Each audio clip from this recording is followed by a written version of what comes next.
Okay, well, let's get started now that we're recording. So it's my pleasure to introduce Yikun Wang.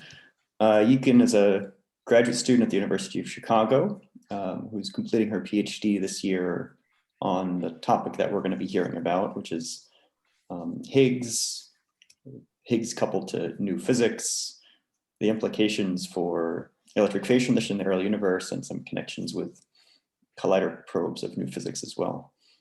She's been working with Carlos Wagner, who's the head of the theory group at Argonne National Lab, and Marcela Carena, who's the head of the theory group at Fermilab. So she has a spectacular, I guess, administration probably is in the blood.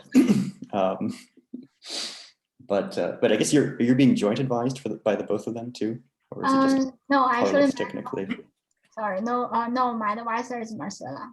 Oh, Marcela. Okay, good. And so I guess you anticipate to graduate later this year and moving to where again? Moving to Caltech. Right, Caltech. Okay, great. Postdoc there. Right, excellent.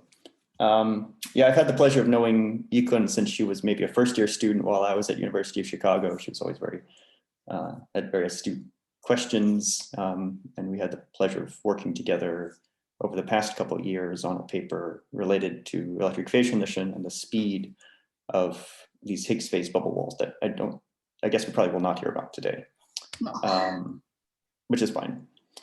But and so we're continuing to collaborate even now. So I'm happy to turn it over to Yikun. Oh, by the way, so Yikun, are you okay with people interrupting during the talk to ask questions? Sure. Yeah, probably I won't pay much attention to the chat, but please feel free to stop me whenever there's a question. Sure. And if somebody wants to say something in the chat, I can translate it to Yikun, but also feel free to unmute yourself and ask questions. All right, without further ado, you can please take it away. Okay, thank you everyone. Thank you, Andrew, for the very nice introduction. I think it covers everything on my first slide here. Just want to add that the works I'm going to talk about today are also in collaboration with Sebastian Baum, Jen Liu, Nadine Shao, and of course, Carlos Wagner. So now let me move to my outline. Okay, so here's the outline of my talk. So first, I'm going to spend a little bit more time in the introduction. So first, I'm going to introduce what is the electric phase translation and also motivate why we actually want to look for input from new physics to explore the possibility that the electric phase translation could have happened as a strongly first order phase translation in the early universe. And also, I want to give some general picture or some perspectives to establish the connection between the nature of the electric phase translation and the Higgs properties that we can probe at zero temperature, and show you how the new physics that we introduce into the can change the nature of the electric phase translation. So after the general picture I gave, I will talk about two concrete examples that we actually explore the possibility of inject new physics to the standard sector and explore the possibility that the electric phase translation being strongly first order at the same time being probed by different experimental efforts. So the first example I'm going to talk about today is simply add one singlet scalar degree of freedom to the standard Higgs sector.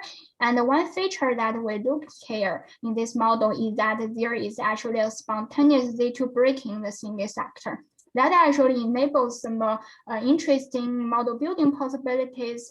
And at the same time, the feature that I want to emphasize here today is that in order to accommodate the strongly first order phase translation, the singlet scalar needs to be very light.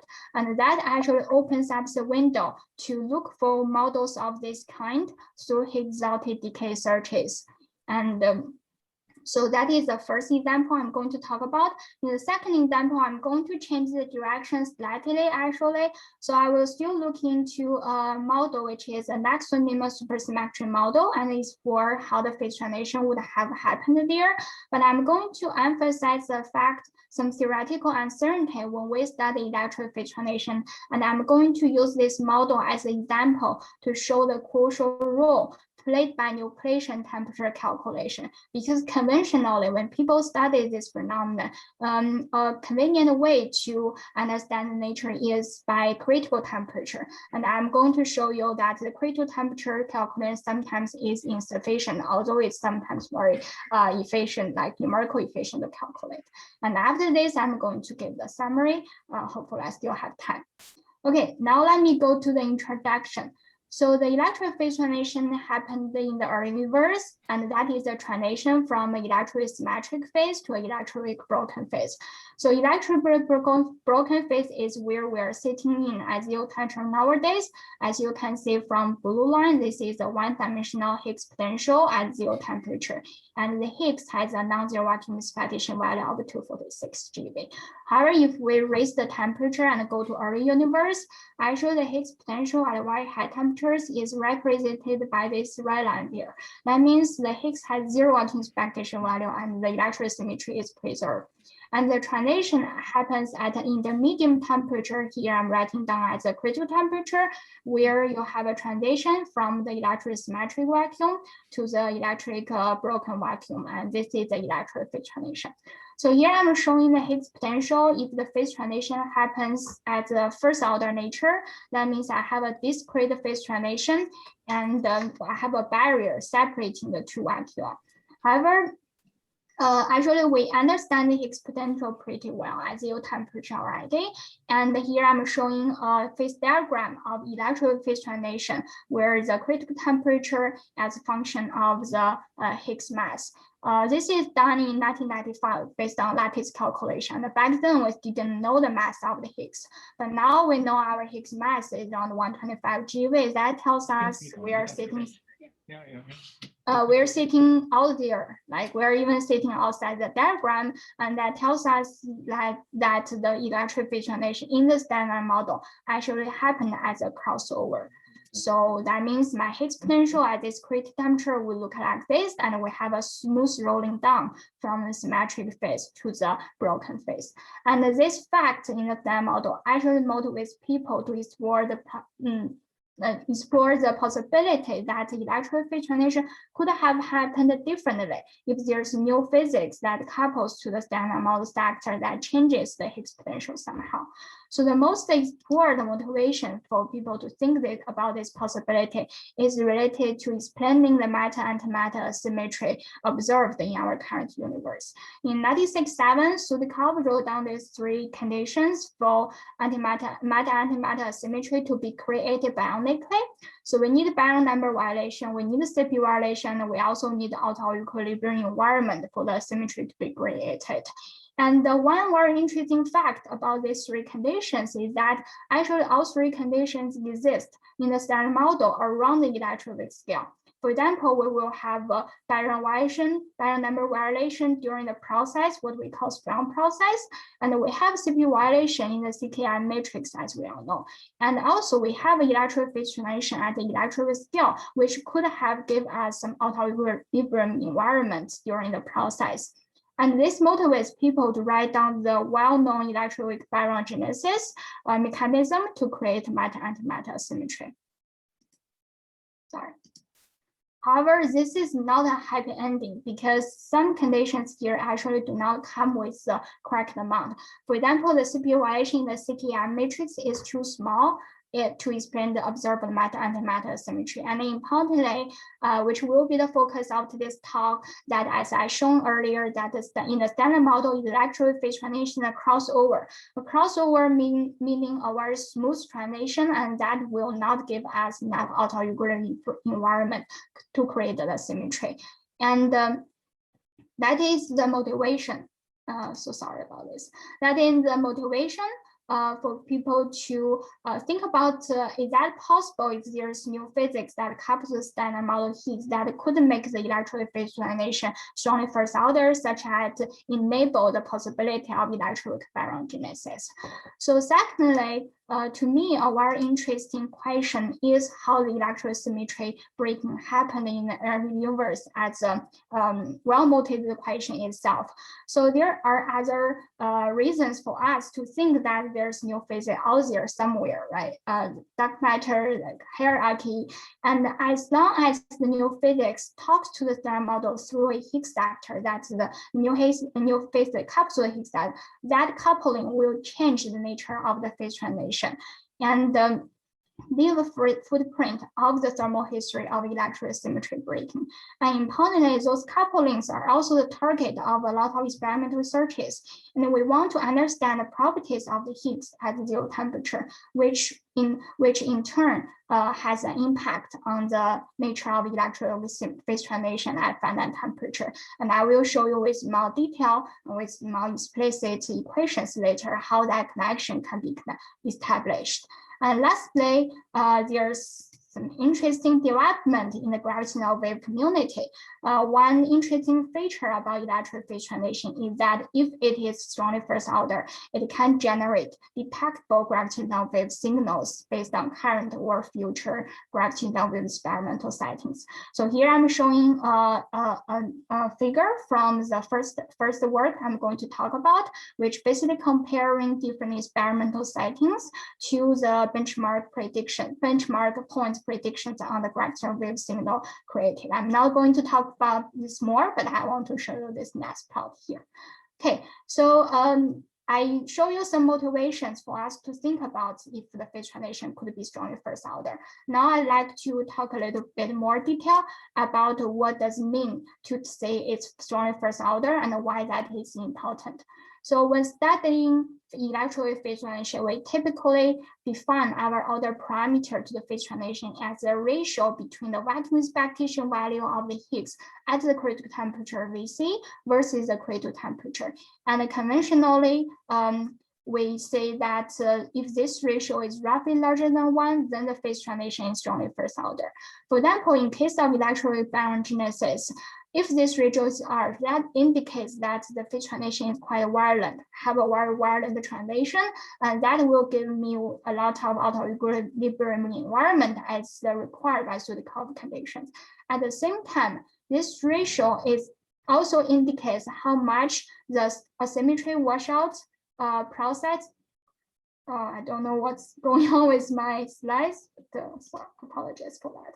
Okay. Also, this ratio also tells you how surprised the asymmetry washout process is. This process is actually the Sprung process, but after the transition, it will wash out any asymmetry created if it's not suppressed.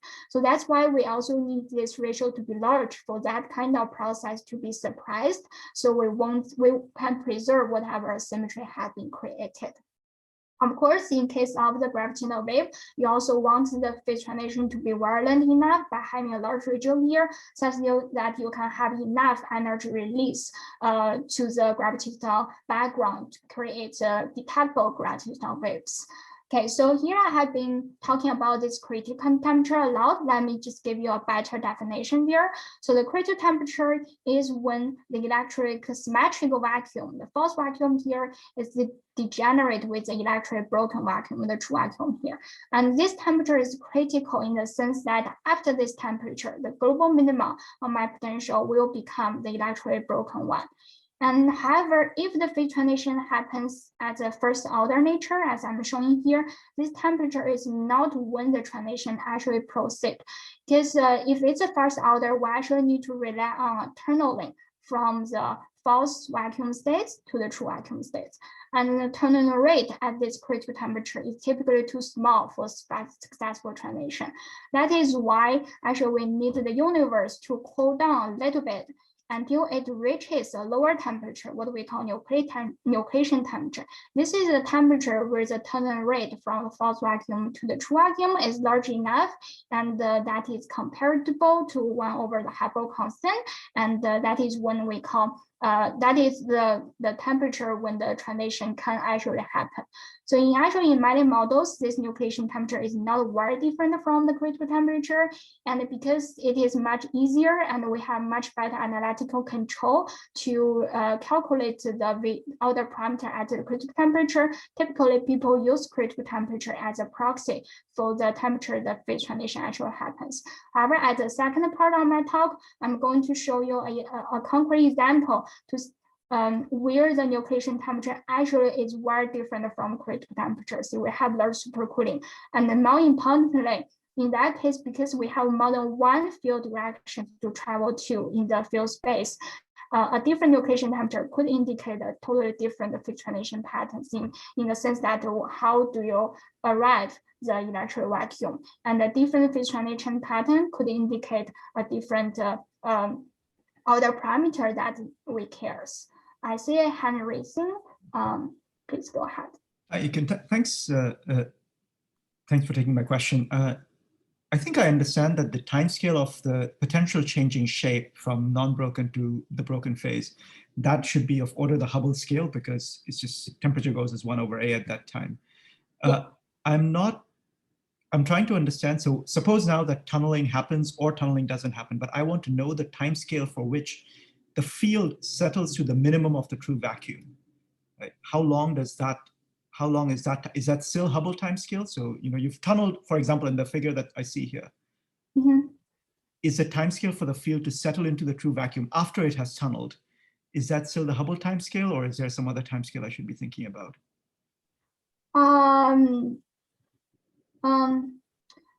Sorry that I do not know a lot about that timescale, but like in my impression, once you make the tunneling, are you referring to the time that, for example, this green ball rolls down to the true vacuum? Right, because it's going to oscillate a little bit, and it's going to be coupled, right? And it's going to take time for it to get rid of its fluctuations, right? So is that? I think that time scale will be very short. So typically, like once it reaches somewhere here, we think it just rolls down directly. It doesn't take much time. So I see. So it's shorter than Hubble scale for that thing to take place. Okay. Yes. Okay. Thanks. Okay. Thank you for the question. Okay. So so this is a brief introduction to the idea behind my second part of the talk. Now I think we've learned enough about the other parameter and how do we define the strongly first order transition and why that is important. Now let me move to the next slide, where I want to establish the connection between the other parameter, that is the finite temperature information, to some model parameters at the zero temperature, say properties of the Higgs. So here I'm showing a Higgs potential at finite temperature based on perturbative calculation and some approximations. Actually, the approximation turns out to have a typically good validity at the temperature range we're looking at. So with this simple, nice or neat Higgs potential, we can actually solve for the other parameter very easily, and it's controlled by two parts. In the numerator, we have a constant E that is actually generated at loop level. However, it depends on different zero temperature model parameters as well. For example, it's proportional to my gauge coupling square, or maybe the Higgs quartic here. And another part is the denominator here. So this lambda to leading order, although it will receive reduced correction, but to leading order, it is our favorite Higgs quartic at zero temperature. And now you can already see how the connection is established between the other parameter and the zero temperature Higgs properties. And on top of that, you can already also see from this expression that how new physics can kick in here by coupling to the Higgs and change the other parameter. For example, we can have some trade-off effects that directly modifies the Higgs potential here, and also the dependence on the right-hand side of the equation. In my first example, I'm going to show you that the trade-off effects actually kicks in to change the denominator and give a different Higgs quartic that can be much smaller than the standard model Higgs quartic. And also we can have new degree of freedom to run in the loop. Either we can let them run in the zero temperature loops, as I'm showing here, which modifies the Higgs quartic reductively and give a smaller value after the reduced correction. Or we can let the new degree of freedom run in thermal loops. Here I'm showing some hard thermal loops, and that would give a correction to the E term compared to its standard model value. So these are some generic ways, like model independently, how new physics can change couples to the Higgs factor and change the order of the phase transition. So next, I'm going to give you a first example and see how exactly the new degree of freedom couples to the standard model and in a model-dependent way, and either that coupling can be proved by experiments. So here is my first part of the talk. As my first example, here we simply introduce one singlet scalar degree freedom, and it couples to the Higgs through this quartic mixing. The mixing quartic is called lambda m. That turns out to be quite an important parameter later on. Of course, the singlet has its own quartic coupling and its mass parameter. So here we're studying a potential where we forget about any explicit Z2 breaking terms because we want to explore the possibility that if the Z2 can be spontaneously broken. Actually, this extension is a very interesting extension. It's very illustrative and it's very generic. So people have been studying this a lot. So I'm showing here some figures from Ram Simosov's talk that different scenarios people have been looking at having one singlet, and also some sample literature here. But the case that we're working on, interestingly, has not been explored in the literature. So the case we're working at is allowing a spontaneous Z2 breaking in the singlet sector, meaning that the singlet acquires a non-zero vacuum expectation value at zero temperature. So firstly, it is interesting if you think about a future model building, which we do not do here, but if you think about future model building, because here the singlet is not charged under the standard model gauge group, but it could be charged under some dark gauge group. And in that case, the singlet could be a dark Higgs in that gauge group, and the spontaneous Z2 breaking would be a spontaneous dark gauge group, spontaneous dark gauge symmetry breaking. So it could be a very interesting possibility to explore. And now practically, because the singlet has a non-zero vacuum expectation value, that means we will have a non-trivial mixing between the Higgs, a mixing angle between the Higgs and the singlet. And that can actually be probed by Higgs precision measurements very well. And on top of that, as I will show later, in order to accommodate the strongly first order phase translation, the singlet needs to be very light. And that opens us the window to look at this model through exotic decay searches. Now let me give you some detail on this model and how the connection is established. Before going to any quantitatively analysis, let me just show you qualitatively or schematically how the phase translation would have happened. So the completion comes from the fact that we, instead of one direction in the field space, we have two directions. We have a Higgs direction and we have a singlet direction. At the same time, we need to break both the electric symmetry and the Z2 symmetry at finite temperature. So if we start from the origin, like both fields are zero at very high temperature, then we have different passes. For example, we can go to a two-step fashion where we go to the singlet direction first to break the Z2, and then I go to the Higgs direction to break the electroweak symmetry. Or I can do it simultaneously, what we call scenario B, where you break symmetries at a single one-step phase translation. So there is another possibility, but it turns out to be less interesting. So I'm not going to talk about this in more detail. So this would already give us rich thermal histories, but actually the one interesting feature in this work that we find out is that it's possible for us to, instead of starting from the origin, we can start from somewhere already at the singlet axis at very high temperature, meaning that the Z2 symmetry is non-restored as it's broken in the very beginning of the process. And actually here is a little advertisement. The Z2 symmetry non-restoration doesn't seem too interesting to us because it seems trivial from point of view of the standard model. So it's just the interesting feature. But actually last week, we put out the paper to explore the possibility that what if this singlet is charged under the standard model gauge group. So instead of singlet, we're looking at a second doublet. And similarly, we can make the doublet having a non-zero vacuum expectation value at very high temperatures in the beginning of the universe. And in that case, we would have the electroweak symmetry non-restoration.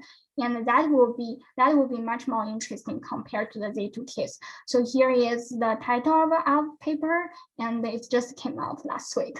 So it's just an advertisement. So now continue from there. If I start from here, similarly, I can have a one-step translation to the electric vacuum. Sorry, this blob here is the electric vacuum that we're sitting at nowadays, or I can do this interesting path where I restore Z2 and go to break it again. along this beam. So these are two schematic sketches of how the phase transition would happen. Of course, the core question is, what is the order of the phase transition, and is that possible for it to be strongly first order?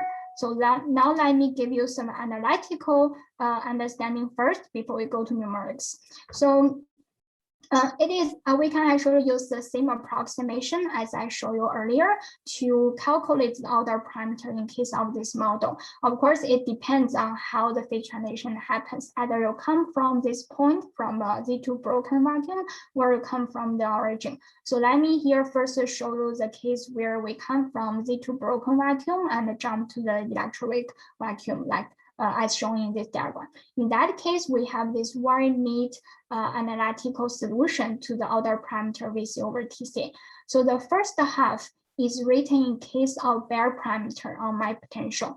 And it's similar, it's controlled by two parts. The numerator here is the same E that you have seen earlier in the standard model. It has a small correction compared to standard model value, but not by a lot. So that's not the focus, but the focus is really the denominator here.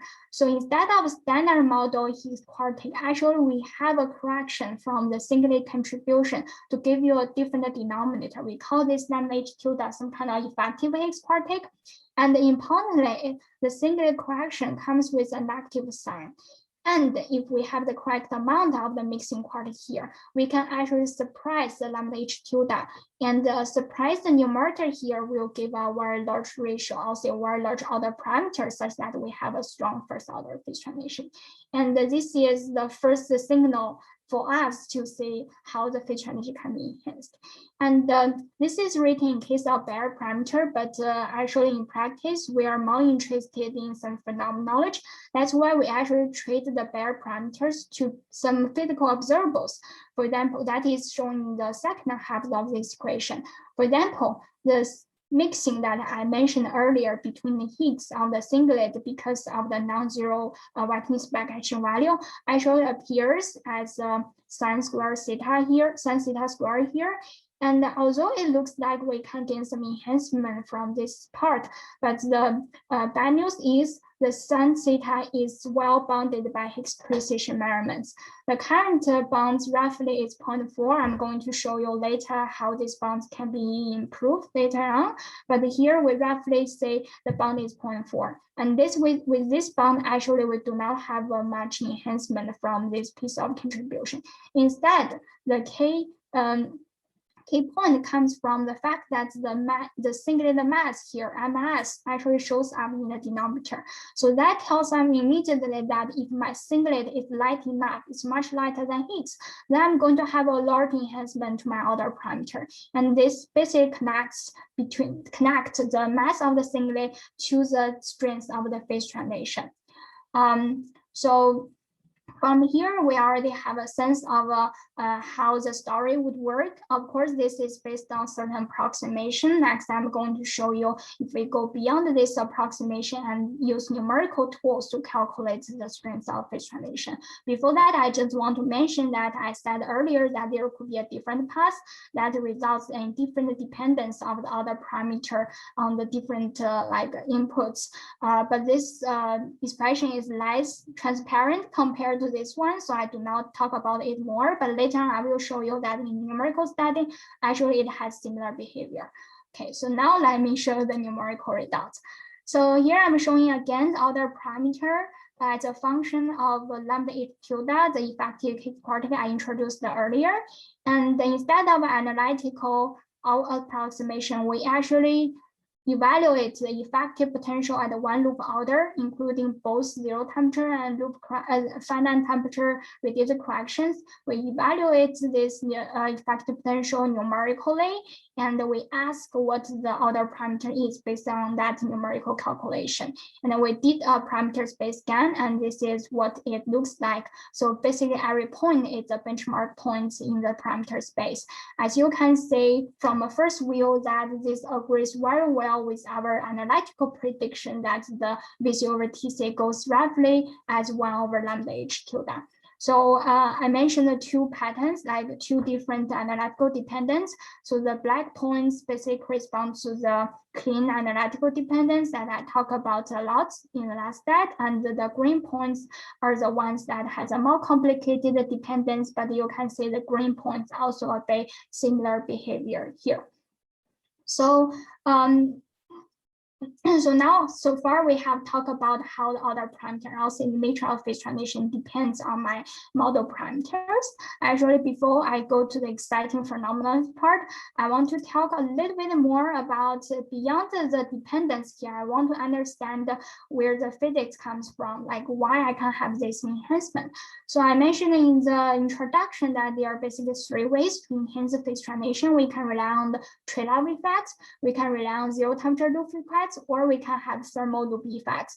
Actually, in this case, the enhancement comes from trade-off effects. And that is in the sense of having a different electron vacuum, but having a vacuum specification value to the singlet. I can actually lift up the electron vacuum at zero temperature. So in the standard model, the electron vacuum is a quite deep vacuum, but here now with the help of the singlet, I actually lift it up to be a shallower vacuum at zero temperature. And the shallower vacuum at zero temperature actually tells you that it takes less temperature or less time to go back in the history for it to reach this critical temperature, to reach its critical condition. And that means a lower critical temperature TC here. A lower critical temperature also tells me that my vacuum expectation value of the Higgs will be much larger because it's closer to the 246 value that at zero temperature. And all this together gives me a larger visibility, say a stronger phase transition. So this is a bit like understanding where this effect comes from. Okay, so now I think we've heard enough. Yes. A quick question again. So I just wanted to get a sense of, so the mass of the singlet, how does it compare to the Hubble scale at that time? Because I want to know, like, is it still much heavier than the Hubble scale at that time?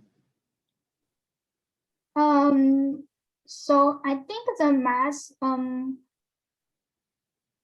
I'm not familiar with comparing the temperature. The singlet mass will be much lighter than the temperature at the time of the phase transition. But I think, yeah. The Hubble scale, just to, in my, like, the simple way I would say is the Hubble scale should go as T squared over M Planck.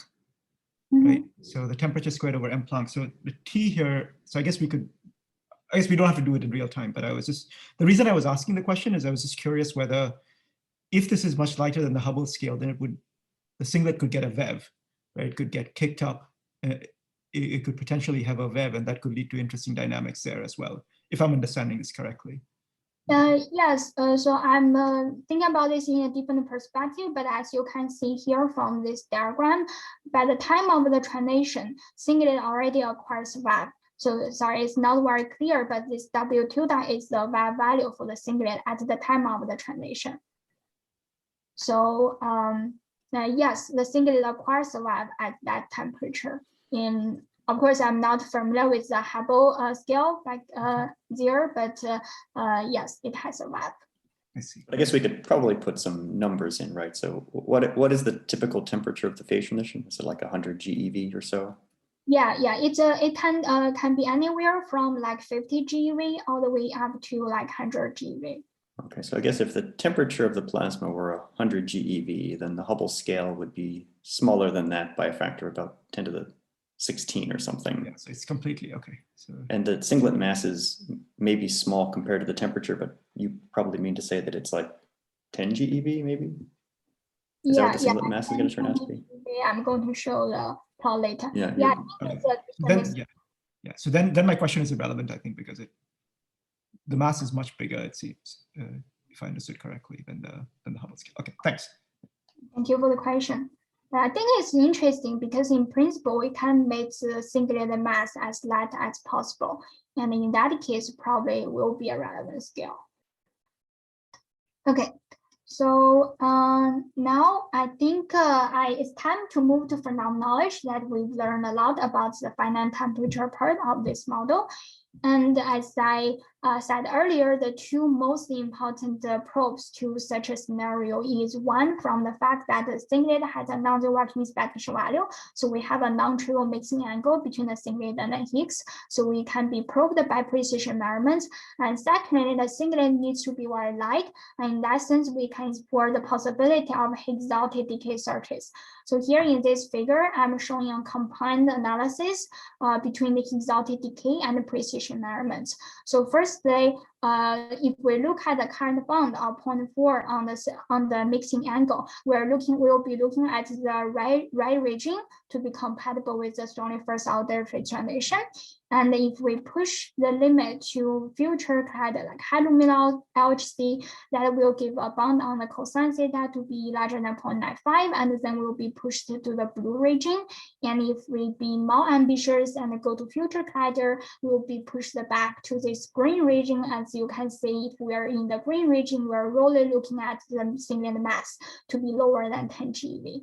Sorry, I forgot to introduce the y-axis here is the branching ratio of the Higgs to a pair of singlet scalars in a log scale, and the x-axis is the mass of the singlet. So on top of the precision measurements bond that we pushed back all the way to this green region, we are showing dashed lines, which are the projected sensitivity from Higgs-dotted decay searches. So the current LHC sensitivity is up here, and the halloumi is here, and the future lepton clatters here. So like by going to more and more ambitious experimental programs, we're going to probe the parameter space more and more. So of course, you may wonder that it doesn't seem that current LHC is doing much favor, but actually, let me remind you, the y-axis is plotted at the log scale. So actually, there's quite a lot of parameter space up here that is not even visible in this plot, but actually can be probed by current LHC limit on the Higgs-dotted decay. So here is I'm showing the effective coupling HSS, which is actually the most relevant effective coupling to the branching ratio of Higgs and SS. And you can see from this expression how we can suppress this coupling to have a small branching ratio, for example, by having a very small mixing by having a very small mixing or kind of large tangent beta. So I didn't introduce tangent beta. Tangent beta is the ratio between the web of the singlet to the web of the Higgs. So of course, beyond the Higgs-dotted decay, we can probably think about Higgs production, Higgs parabolic. Oh, sorry, you can, before you move on, there's a couple of quick questions. So there's a question from Wei in the chat. Wei, do you want to ask your question out loud? Yeah, just wonder what does the light scalar decay to is considered in the plot for the projections? I think it's for jet channels. So it's only for jet, okay. Yeah, it's only for jets. That's we think that is like the most sensitive channels. I see, thanks. And I guess I had a quick question. Well, I was going to comment. It might be the channels with the largest branching ratio, but in fact, for jets, it's incredibly hard to look for at the LHC. And so actually channels to say leptons would be much cleaner to look at, in particular muons. Okay, that's good to know. Yeah, we like back then we think we try like we find in the literature that the full jets give us the best sensitivity, but it's interesting to look for the muon channels as well. And we bring it up just because Wei, who just asked the question, is looking for scalars decaying to 4 leptons right now as we speak. He's going to defend it in a week. Oh, okay, exciting. That's very interesting to know. I will I'll probably look for that thesis. I had a related quick question about, I suppose there are also, so I guess now we're losing sensitivity at low singlet mass because you're making 4 softer jets, right? Yeah. Presumably that's why the sensitivity is lost. But what about just Higgs invisible decay? That presumably would still have sensitivity to arbitrarily small singlet mass? I would just, do you have a sense of how that would constrain the? or maybe invisible is not relevant since your singlet will always decay to something.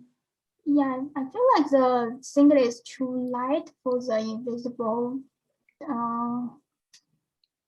I would think that if I make it lighter and lighter, then I would eventually it would be longer and longer lived. It would start losing decay channels.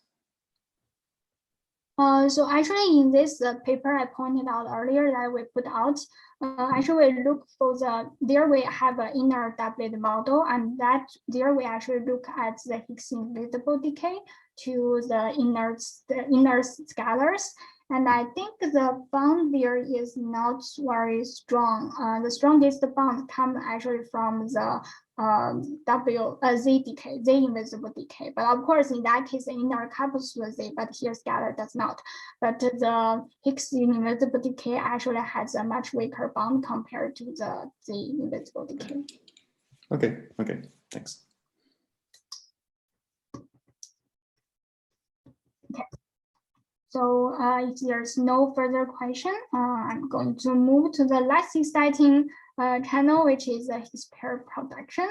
So here actually we also try to look at the Higgs pair production, where I'm showing the two relevant effective couplings, the triple Higgs coupling versus the SHH coupling through these two triangle diagrams. But actually there's no special preference on either these couplings can be enhanced or suppressed in our model parameter space. So this doesn't give us much information as in the exalted decay case.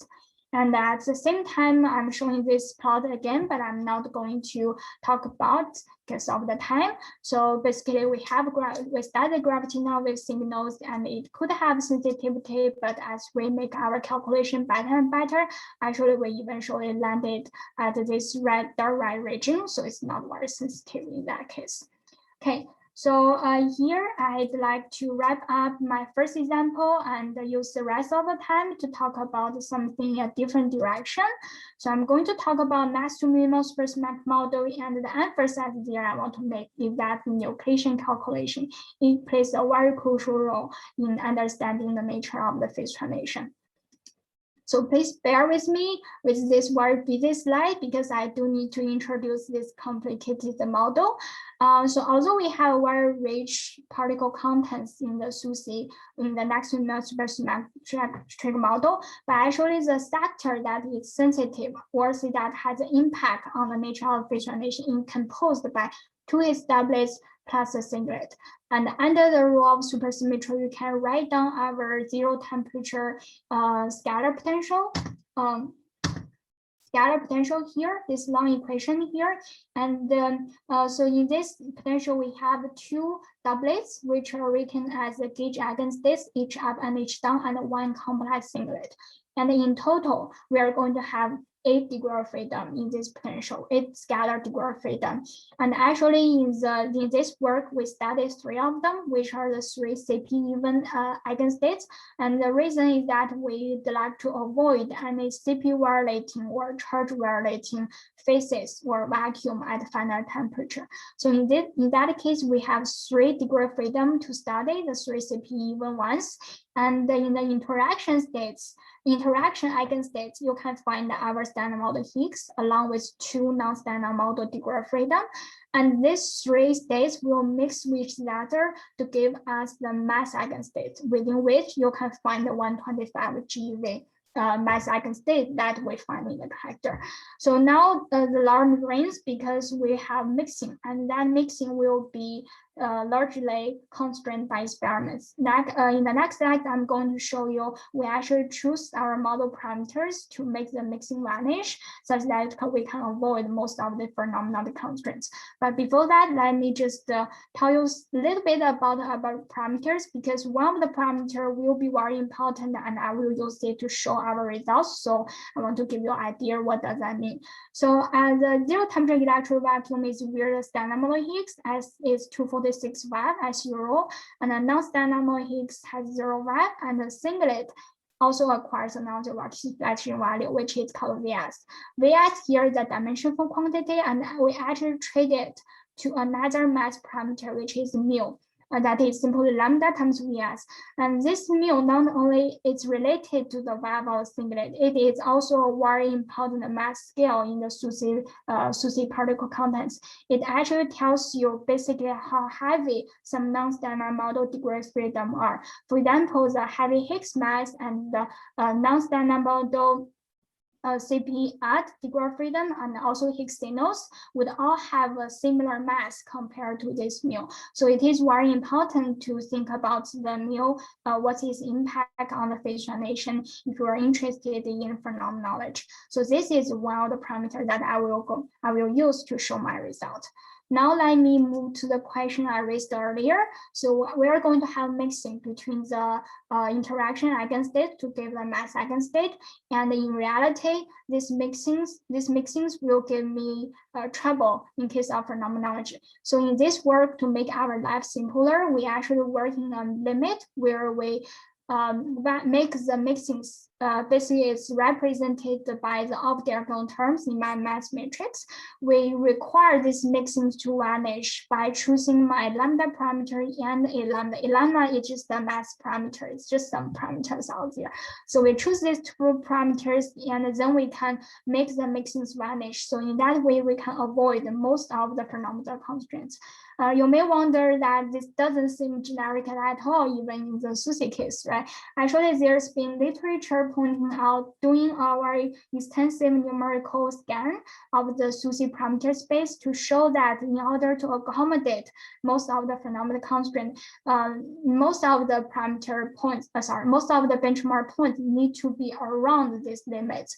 And the small deviation from the per-spec alignment actually would not have a large impact on thermal history. That's why in case of the phase transition, working in this limit is somehow sufficient. Okay, so this is in this way, we can avoid most of the phenomenal constraints. Of course, we are going to have some other zero temperature constraints before we go to the thermal calculation of thermal story.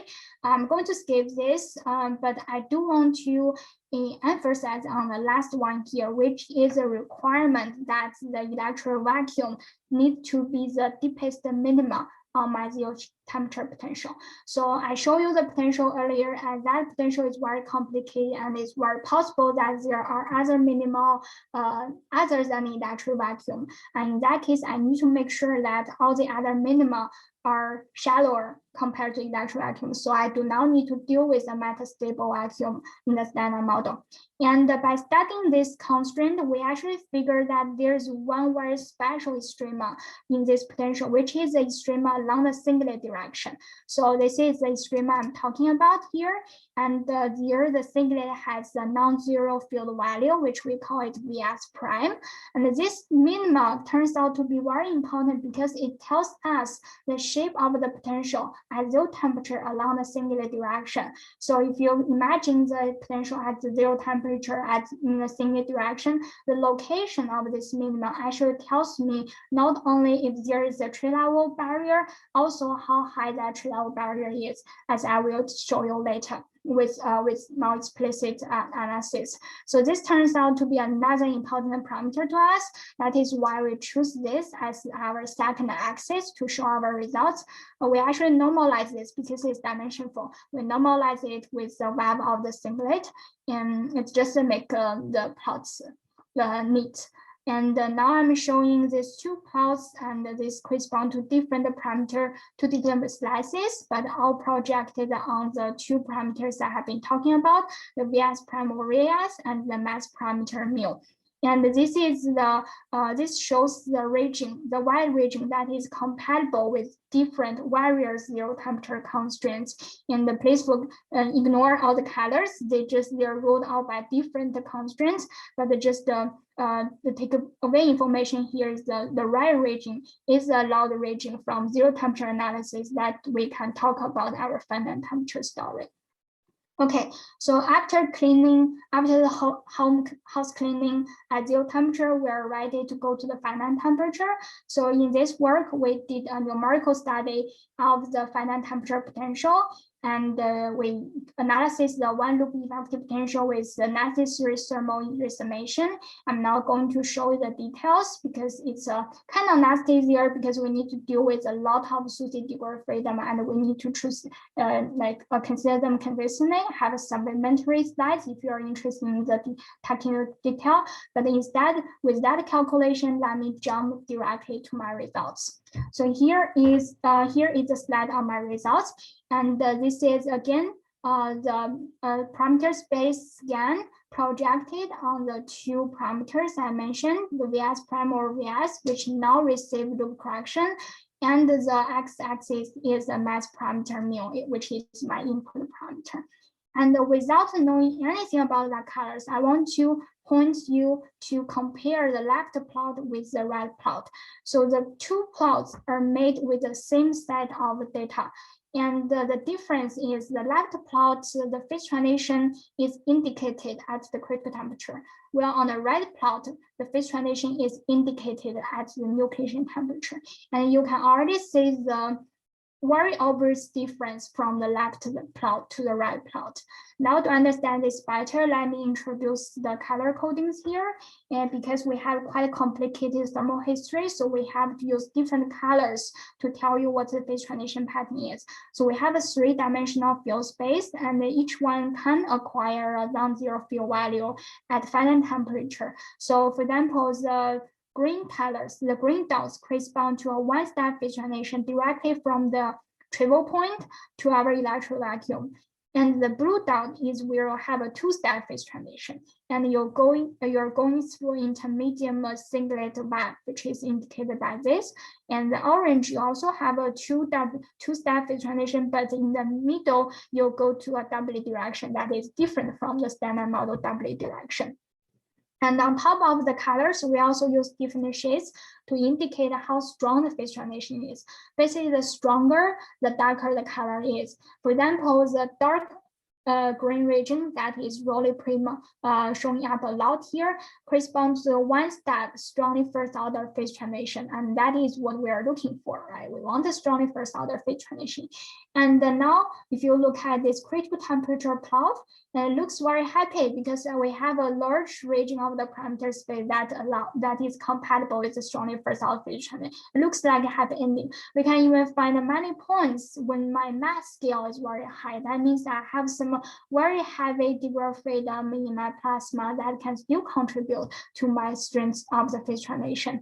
However, if you move your eyes to the right plot, you'll see immediately, first is there's a reduction of the green region. So what does it mean is that in this region here, these points, although they have a degeneracy condition, but actually they do not nucleate. That means the universe is stuck at the false vacuum. So the turning rate is too small and we never make the transition to the true vacuum. So we have a metastable false vacuum that we're stuck in. And that is what happened, for example, in this region here. And if you look at the large mass region, that looks very exciting because we have heavy degree of freedom. And the interesting is actually this green band switches from this part to this very special region where the y-axis is 0. Now I like to talk about a little bit about the analytical analysis. So it's very difficult to analyze this analytically because we are talking about trade-off barrier and there is no conventional way to say, okay, to quantify the size of my trade-off barrier that is relevant for the nucleation. Instead, we use the proxy for the how high the barrier is, which is we look at the curvature of the potential at origin, which is the start point of the transition. Basically, if the curvature is very large, that means we have a very steep potential. A steep potential indicates there is a very high barrier. So this is the curvature of the potential as the origin along the singlet direction. And you can see how nicely this predicts what we are seeing here. So this curvature is controlled mainly by two things. The x-axis square, this is the mass parameter square, and the y-axis, VS prime over VS. So what does it mean? For example, if we are in this region here, the mass parameter is large east. And also Vs prime or Vs is large. That means we have a very, very steep potential and the barrier is really high. And that is why it's really hard to make the nucleation, also the tunneling, because I simply do not have enough energy to make the tunneling. Now, if you look at this reading, that is again very interesting because even though the mass is very large, like we're looking at 800 GeV, 1100 GeV, but we actually have a suppression from this Vs prime or Vs parameter. And that is our axis. And that is why there are many points showing up along this axis that can nucleate, because basically the value of this Vs prime over Vs suppress the barrier, and we have a kind of a flat direction in the singlet, and that makes the transition very easy to happen. Okay, so there could be a similar discussion in the W direction, but I think I'm barely over time. So let me just show you a different slides where we're actually having some orange points that can nucleate, and that is related to the analysis in the W direction, but I don't think I will spend time explaining this. But again, this confirms the fact that the larger the tree level barrier, the more difficult it is to nucleate. And that is the case when you really need to, instead of simply ask what my critical temperature is, you really need to do the nucleation calculation and see if my benchmark can actually make the transition. So here I'm using next to minus supersymmetric model as an example, but actually there's been a lot of study or a lot of models in the market that use the large level barrier to enhance the phase transition. And in that case, we think that nucleation calculation is really crucial if you want to make an accurate prediction of the nature of the phase transition. So I have one more slide on phenomenology and the dark matter on this model, but to be honest, we didn't do a comprehensive phenomenal analysis. We did that future work, but we did point out a few ways that you can look for possibly probe this part of the parameter space. And I won't use the time for my conclusion, so I'm going to skip this slide. Please ask me questions if you're interested in this. Okay, finally, I come to my conclusion. So there are many motivations to us to think about if the electric phase transition could happen at the strong first order. For example, electrical baryogenesis would require that. And on top of that, any new physics that couples to SM Higgs could have an impact on the nature of the electric phase transition. And it is a very interesting question to see the interplay between the new physics and the nature of the electric phase transition, and which can be probed by our experimental efforts understanding properties of Higgs. As a first example, I give you a model with one singlet scalar and point out that in order to accommodate strong first order phase transition, we need a light scalar, and that can be probed by exotic decays. Actually, as a remark, many different scenarios in the singlet extension can all actually benefit from a light scalar, because the lighter scalar, it seems it will participate more in the thermal history.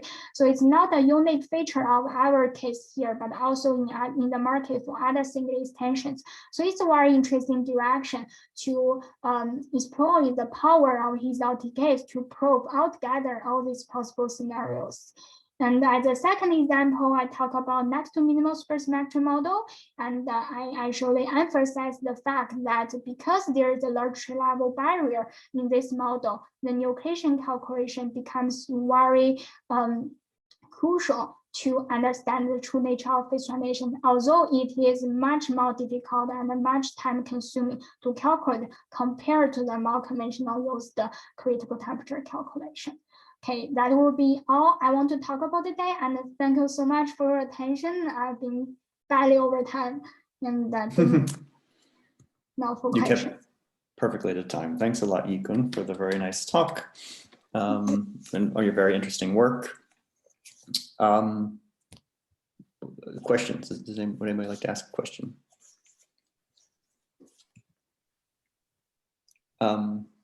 Maybe. Is Wei still here? We could come back actually to Wei's question to start. I had a couple of questions, but maybe, we've already lost Paul, unfortunately, but maybe we could come back to Wei's question for a minute. So it sounds like Wei has been studying Higgs decaying through the scalar singlet through muons. Is that right, Wei? Yeah. What is the decay chain there? We are searching for Higgs decay to pseudoscalars, and then each of the pseudoscalar decays to a pair of muons. So we have 4 muons in the final state. Is it important there's pseudoscalars? Not necessarily. There are also other models that's not pseudoscalar. We only care about the final state. Yeah. So I guess Yikun, your scalars are not pseudoscalar. Oh, they're not pseudoscalars. Yeah, it's also fine for scalars. Yeah. But I guess there is suppose you were to update this plot for the muon decay channel, you wouldn't have to recalculate the phase transition or anything, right? You just have to plug in a different formula for the vertical axis. Yeah, I think we just need to update with dash lines, and that would be very interesting to have that update. Yeah. May I ask if it's possible to have a better reach at a lower mass region, or it's just have a better sensitivity? She's asking Wei. Say the question again. So in that case, is that possible to have better reach at a low mass region? Because like, for example, from this plot, you see the worst thing here is that we do not have a good reach at the low mass region here. So I mean, for the muons, obviously 2 muons, the invariant mass is starting at 0.21. So I would think it should give a better limit there in the starting at that region and above compared to the jet channel. But yeah, it would be good to see your projection using the lepton channels. And I think it's will be of wide interest in the LHC community to use the lepton channels. Thank you so much for that. It's very interesting, and we'll definitely try to update this plot. Yeah, wait, sorry, are you saying that CMS has already released a limit on this channel, or it's going to come out when your thesis is completed? It's going to come out in maybe not recently, but maybe in a few months in the future. Okay. I'm not sure because there are still internal reviews. Oh, yeah. Okay. Thank you. That's good to know. But Wei, there was another publication with smaller data sample, maybe different invariant mass range for the new pairs. Yeah, right. Yeah, I can point you to some of the already public results. Thanks. Yeah, that'd be good. The other comment from the experimental side is people are avoiding the region where you have J psi or psi prime and upsilons, which make a big background. So there are some slices in the invariant mass there we're avoiding. But you're just saying that'll weaken the sensitivity somewhere. Yeah, in this plot there would kind of be a band around the J psi and the upsilons where you don't see, or we don't set limits because the background's larger. I had a question. So if you go to that slide, if you can go to the slide where you had parameter space plots for the critical temperature and the other temperature in which the minima are quite separate. Yeah. Yeah. So is it fair to then say that? So the nucleation temperature, how does that relate to the critical temperature? Like, is there a suppression factor which we can have a handle on? Like, what does it depend on? Yeah, I think it's a fair question to discuss for example, in this region here, like this green region, because in this region, we have a critical temperature here, and also the phase transition pattern the same. So in this region here, I will have a critical temperature and I have a nucleation temperature for the same transition. And it is fair to discuss how much supercooling we have there, meaning how different the nucleation is compared to critical temperature. Actually, we look at this space, the supercooling is not very large. They are fairly close, and Of course, it is spanned over some range, but it's not a super large supercooling. But if you're looking at, for example, this region here, then it doesn't make sense because there's no nucleation at all. Or if you look at this region here, that is very interesting region because if I look at critical temperature, it tells me that I'm going to have a two-step phase transition, because it's blue color here. However, if I look at nucleation, instead of the two-step, it kind of skip the intermediate step and directly goes to the electrovacuum. And in that sense, there is no point, again, to discuss the supercooling because we are having a totally different transition pattern here. Does that make sense? And yeah, thanks. And how do you, like what sort of calculation goes in creating these plots? So you, for instance, for the critical temperature, you assume that you have a degenerate vacuum, and then you just calculate the bounce action for. Yeah, so for the critical temperature, so the tool we use is the effective potential at finite temperature. Using effective potential, we can calculate what are the local minima, and we find what is the global one out of those will be our what we call phase. And the critical temperature is calculated when, for example, there are two local minima. Those are degenerate, and they're both that they are the same depth, and they're both deeper than others. And that if there is a temperature of that kind, we then call it the critical temperature. And as far as nucleation temperature, that is to say, if we start from two degenerate vacua, so start from the critical temperature here, and in the beginning they will be degenerate, but and then we can calculate the tunneling rate at that temperature, but it turns out that tunneling rate is very small in that temperature. That is not sufficient to make the transition. And then now we lower the temperature and calculate the action again, and lower the temperature, calculate action again, until there is a temperature that the rate, the rate is large enough. And in that case, we call it the nucleation temperature. So yeah, so the calculation goes into here is the time consuming on the difficult part is to find the action of the tunneling. So you need to solve for the instanton and solve for the instanton and find its action, and from zero calculate the rate of the tunneling.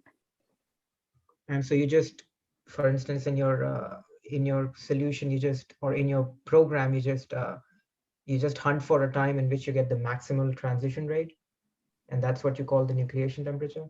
I think the rate is calculated you need to solve the equation of motion of instanton at that temperature, and the equation of motion gives you a path in the field space, and along that path you calculate the action of you need to make for the action of the instanton, and that is your so the rate is it's basically the action over temperature, and that number need to reach 140. That's more technical, but basically calculate the action and calculate this the number and compare it with 140. So I guess what I wanted to understand was how do you precisely define the nucleation temperature? Like you said that when the two minimas are degenerate, that sort of, so at that point you don't get tunneling that much. So the bounce action is very small. Yes. Oh, yes. Sorry, the bounce action is infinite. It's infinite. The rate is small, the action is large. The action, the bounce action is huge. Yeah. So, but then you keep on lowering one of the minimas as you crank down the temperature. And then you keep on playing this game of calculating bounce actions at different temperatures. Right, exactly. Then there comes a point when you just decide to say, okay, this is my nucleation temperature now. Like how do you decide on that? So that is determined by this criteria that the rate is roughly the size of 1 over Hubble constant. Okay, all right, that's the answer. All right, thanks. And that's what this formula in the yellowish block box is about. Right. So, which, if you resolve the condition of rate equals Hubble, the rate is proportional to some Boltzmann factor, like e to the minus energy of a bubble over temperature, or e to the minus S3 over temperature.